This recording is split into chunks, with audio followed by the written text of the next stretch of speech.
Bonjour à tous, bienvenue sur cette troisième vidéo concernant le prélèvement à la source. La première vidéo, on avait parlé des généralités.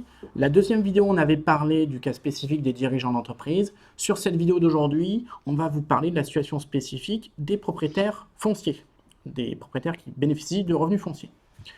Donc, sur ce prélèvement à la source, comment ça va se passer? Donc, vous l'aurez bien compris, sur les vidéos précédentes, on a évoqué que l'année 2017 bénéficierait d'un crédit d'impôt et qu'on pourrait qualifier par raccourci l'année 2017 comme une année blanche, une année au cours desquelles les revenus seront imposés, mais pour lequel vous allez bénéficier d'un crédit d'impôt. Donc, pour les propriétaires fonciers, la loi a prévu des mesures pour limiter les optimisations, pour limiter les effets d'aubaine et aussi pour éviter que les propriétaires fonciers décalent, pilotent notamment des travaux pour pouvoir jouer et optimiser vos revenus fonciers. Donc, quelles mesures sont prévues? On va parler des charges, on va parler des loyers et on va parler des travaux. Concernant les charges, donc, ce sont tout ce qui est assurance, charges de copro, les taxes foncières, les frais de gestion. Tout ça ne seront déductibles que l'année correspondant à leur échéance. C'est-à-dire les charges de 2017 payées en 2018 ne seront pas déductibles en 2018, elles seront déductibles de 2017. Donc effectivement, dès lors qu'on vous dit que l'année blanche, l'année 2017 est une année blanche, on peut comprendre que certains pourraient choisir de dire toutes les charges de 2017, je vais les décaler en 2018, comme ça, je vais pouvoir payer moins d'impôts en 2018. Eh bien non, ça ne marche pas, puisque le législateur a prévu le coût, et effectivement, les charges ne seront déductibles que l'année correspondant à leur échéance. Donc les charges de 2017, ça ne sert à rien de les payer en 2018 en retard, puisqu'elles ne seront pas déductibles de l'année 2018. Idem pour les loyers. Ce n'est pas la peine non plus de vouloir décaler ou anticiper de l'encaissement de loyer, puisque les loyers perçus en 2017, mais qui correspondront à des avances sur 2017 ou des retards de 2016, seront imposés en 2017 en tant que revenus exceptionnels et ne bénéficieront pas du crédit d'impôt et ne seront pas blanchis, entre guillemets, au titre de l'année blanche. Donc voilà, donc le législateur a prévu le coup pour éviter aux propriétaires fonciers de pouvoir piloter l'encaissement de leur loyer ou le décaissement de leurs charges. Concernant les travaux, le législateur a prévu de prendre en quelque sorte une moyenne des travaux sur les années 2017-2018. Pourquoi? Vous l'aurez compris, l'année 2017, c'est une année blanche. C'est-à-dire que on a tendance à dire, les propriétaires fonciers, c'est intéressant de faire des travaux. Pourquoi? Car les travaux sont déductibles des revenus fonciers et donc génèrent un avantage fiscal. Si en 2017, on est une année blanche où il n'y a pas d'impôt, beaucoup de propriétaires fonciers auraient pu très bien dire il n'y a donc aucun intérêt à faire les travaux en 2017 et on va faire tous nos travaux en 2018. Or, pour ne pas pénaliser le marché du BTP, pour ne pas pénaliser l'économie, le législateur a prévu des mesures pour éviter ce genre de scénario de décalage et de pilotage des travaux. Donc, qu'est-ce qu'il a prévu?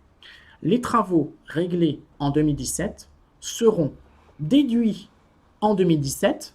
Vous l'avez vu, c'est peut-être pas forcément intéressant puisque l'année 2017, c'est l'année blanche. Donc, ça ne sert pas à grand-chose de faire les travaux au cours de l'année blanche. Bon, donc les travaux réglés en 2017 seront déduits en 2017, mais aussi, on va en prendre 50% de leur montant et on va les déduire de nouveau sur 2018. Donc c'est là que le législateur a voulu inciter les propriétaires fonciers à quand même faire des travaux en 2017. Les travaux qui, eux, seront réglés en 2018, eux, seront déduits en 2018 seulement à hauteur de 50%.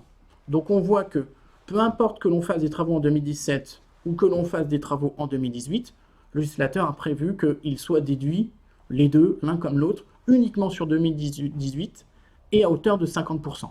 Donc on va voir trois exemples pour comprendre plus simplement. Là, on est dans un exemple de travaux normaux à un rythme normal. Le redevable fait 2 000 € de travaux en 2017, 3 000 € de travaux en 2018. Le montant de son bénéfice foncier avant travaux, il est de 12 000 €. Hein. Le ratio loyer moins charge et de 12 000 euros par an dans mon exemple. Donc, on voit que mon tableau se présente on a deux colonnes, l'année 2017 et l'année 2018, et sur chaque colonne, on mentionne les montants réglés et les montants retenus. Donc, sur l'année 2017, c'est simple, loyer 12 000, travaux 2 000, 10 000 euros de revenus fonciers, et c'est conforme à ce qui a été réglé. Sur ces 10 000 euros de revenus fonciers, ces 10 000 euros de revenus fonciers sont blanchis. Sauf, comme on l'a vu tout à l'heure, s'il y a des revenus exceptionnels, notamment des loyers encaissés d'avance ou des charges payées en retard. Voilà. Mais globalement, dans le cas simple, il y a 10 000 euros de revenus fonciers, 10 000 euros de blanchis. Donc, vous êtes imposé, vous payez des impôts sur zéro. 2018, vous allez régler 12 000, vous allez encaisser 12 000 de loyer, vous allez déduire 3 000 euros vous allez payer 3 000 euros de travaux sur 2018. Donc, on va avoir un revenu foncier en quelque sorte de 9 000 euros. Par contre, pour le calcul de l'impôt sur le revenu 2018, on va retenir les travaux de 2017 pour 50%. Donc, 50% de 2000, ça fait 1000, c'est le chiffre en vert. Et pour 2018, on va retenir 50% de 3 000 euros, c'est-à-dire 1 500 euros.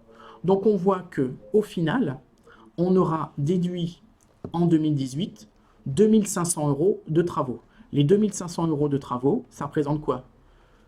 Les travaux de 2017, 2000, plus les travaux de 2018, 3000. Le total fait 5000. Et on en retient 50%, pour faire simple. Donc, on va avoir 5 000 euros de travaux payés au total et 2 500 qui auront été retenus uniquement en 2018. En 2017, on n'a pas d'impact. Voilà. Donc là, effectivement, on a l'année blanche qui profite quand même, puisqu'on blanchit quand même 10 000 euros de revenus fonciers. Donc c'est toujours ça de gagner.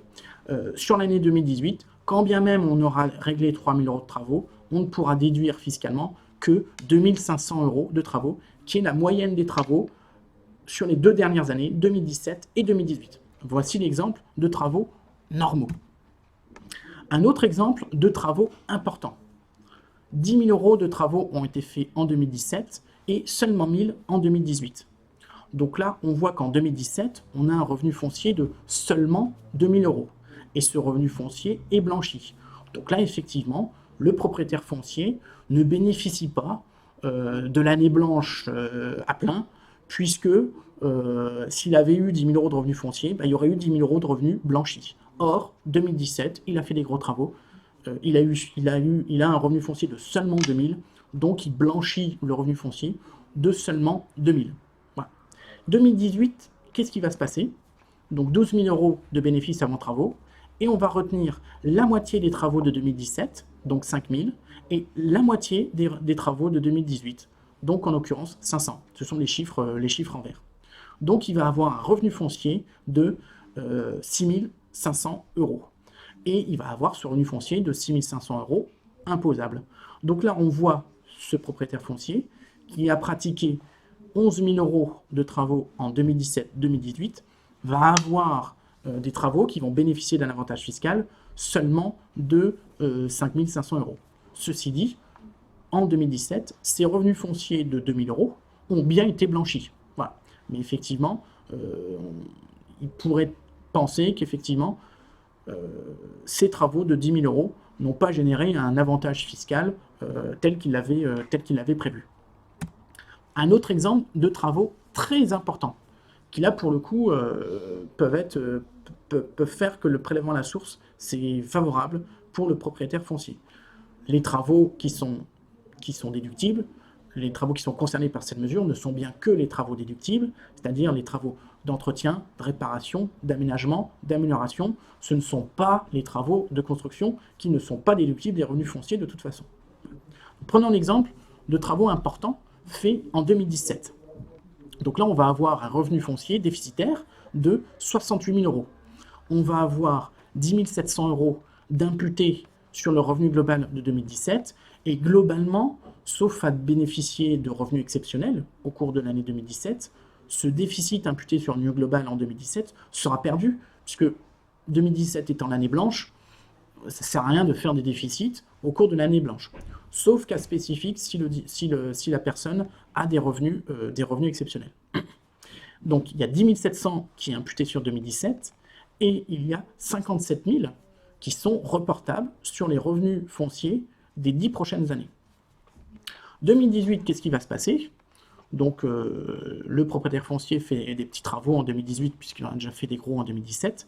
Mais par contre, on va retenir en 2018 des travaux déductibles, la moitié de ceux de 2017, en l'occurrence la moitié de 80 000 euros, c'est-à-dire 40 000 euros, la moitié de ceux de 2018, à savoir 500 euros.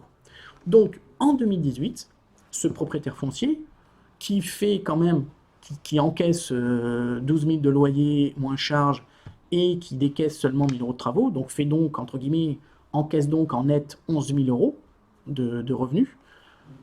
Les méthodes de calcul du prélèvement à la source font que, au cours de l'année 2018, sur le plan fiscal, il va générer un déficit foncier de 28 500 euros. Donc il va bien en 2018, c'est 28 500 euros. On va imputer 10 700 sur les revenus de 2018 et on va avoir de nouveau 17 800 euros de reportable. Donc au final, pour ce redevable, ce propriétaire foncier, il aura bien fait 80 000 euros de travaux. Et au total, comment ces travaux-là vont lui générer un avantage fiscal? 12 000 euros vont être imputés sur le loyer de 2018, 10 700 euros vont être imputés sur les revenus globaux de 2018, et il va y avoir en reportable sur les 10 prochaines années 57 300 au titre de l'année 2017, 17 800 au titre de l'année 2018, soit un total de 75 000 euros de reportable. Donc quand on fait la somme de tous ces travaux qui ont généré un avantage fiscal, il y a un total de travaux générant un avantage fiscal de 97 800, alors qu'il n'a réglé que 81 000 euros de travaux. Donc là, on voit que le fait que les revenus de 2017, les revenus fonciers de 2017 ont généré un déficit reportable qui se reporte sur les années suivantes, et qu'en plus on a repris 50% de ces travaux de 2017 sur l'année 2018, qui lui-même aussi génère de nouveaux déficits, on voit qu'il y a un effet d'aubaine de cette mesure du prélèvement à la source. Donc effectivement là, on est dans un cas très favorable où lorsqu'on fait des revenus fonciers, des travaux très importants, le prélèvement à la source induit un effet d'aubaine et un effet positif pour le propriétaire foncier. Donc en conclusion, pour les propriétaires fonciers, les décalages de loyers et de charges permettant d'optimiser les revenus de l'année 2017, ce n'est pas la peine puisque le législateur a bien prévu des mesures. Et effectivement, le pilotage des travaux, l'anticipation des travaux est importante. Pourquoi? Parce que vous l'avez vu, en fonction du niveau des travaux qui sont faits et en fonction de l'année où les travaux sont réglés, là ça peut avoir des impacts positifs ou négatifs sur le montant de vos revenus. À très bientôt et je vous remercie d'avoir regardé ces différentes vidéos. Merci, au revoir.